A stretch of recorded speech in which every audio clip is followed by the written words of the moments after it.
This is Jameson with Cooper Fleet Services. Today is June 4th, 2021, and this is recent automotive news.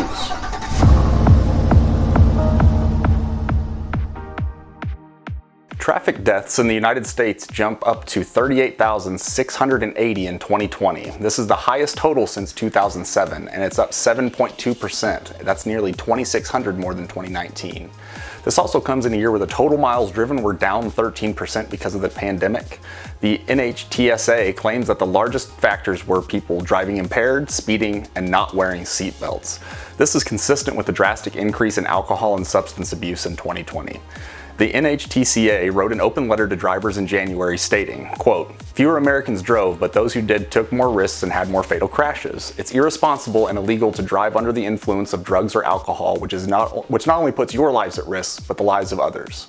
I'm not sure what an open letter that no one reads is going to do for this situation, but I hope we can get this problem under control.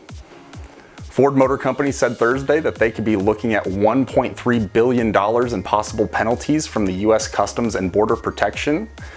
This is concerning duties owed on Ford Transit Connects. The Supreme Court declined to hear Ford's appeal in 2020. Ford stated that they had overpaid for previous imports plus interest.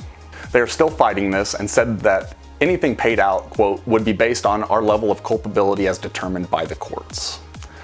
Ford CEO Jim Farley rolled out a new growth plan he is calling Ford Plus. In this plan, Ford is separating the part of the business that is aimed at commercial and fleet customers into a unit called Ford Pro. Ford hopes this will help them secure an even bigger portion of the commercial van and truck market in the US. They currently have a 43% market share of this segment. This new unit will be run by Ted Canis, who has held many different positions at Ford over the years, most recently as Global Director of Electrification and then General Manager of North American Commercial Business. With his new title of CEO of Ford Pro, Ford is banking on fleet and commercial customers to lead the way in the electrification of American vehicles. Ted has said, quote, "More than any other customer segment, our commercial customers will lead the connected and electric vehicle tech transformation." It seems like Wall Street agrees with Ford, as their stock is up 9% in the last week and almost 40% in the last 30 days. I hope to have a lot more information on this soon, as this has the ability to greatly affect our customer base of companies that own commercial vehicles. A new $12 billion microchip plant in Phoenix, Arizona is being built by chip manufacturer TSMC.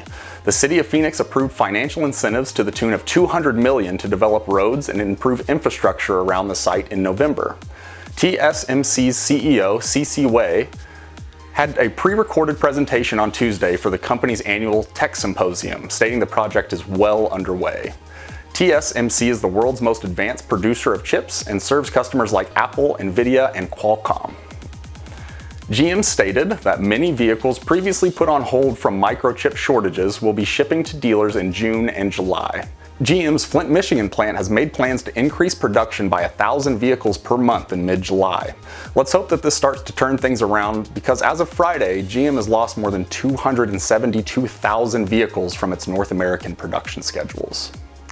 That's been it for automotive news this week. If you like content like this, check out our website at www.cooperfleetservices.com. If you would, please like and subscribe down below. It really helps the channel grow. Maybe leave a comment. Really appreciate y'all tuning in this week, and have a great weekend. Thanks.